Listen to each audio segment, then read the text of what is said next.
నిత్య నిజాలు చెప్పే భారత్ ఎన్బి టీవీకి స్వాగతం. నేను జేకే. మిత్రులారా, సహజంగా మీకు తెలుసు, ఎవరు తీసుకున్న గోతులో వారే పడతారని చాలామంది చెప్పారు.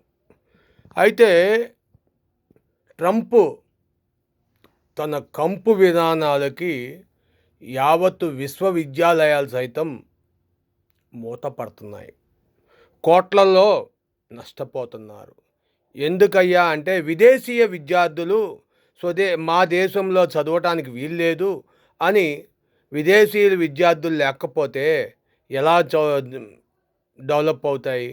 విశ్వవిద్యాలయం అంటేనే విదేశీయులు వచ్చేది, వేరే వేరే దేశీయులు వచ్చి చదివేది. ఆ పేరే విశ్వం అంటే ఈ ప్రపంచంలో ఉన్న అందరూ కూడా వచ్చి అక్కడ చదువుకోవచ్చు అనేది విశ్వవిద్యాలయం యొక్క ఉద్దేశంగా పెట్టారు. అయితే కేంబ్రిడ్జ్ విశ్వవిద్యాలయము, మరి కొన్ని పెద్ద పెద్ద విశ్వవిద్యాలయాలు కూడా ఈవేళ మూతపడే పరిస్థితికి వచ్చింది. ఏంటంటే అక్కడ విద్యార్థులు లేరు, విద్యార్థులు కొరత.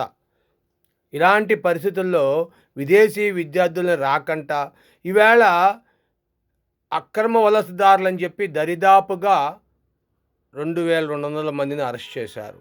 నిన్న 3000 మంది, సుమారుగా 1,00,000 మంది పైన అక్రమ వలసదారులు.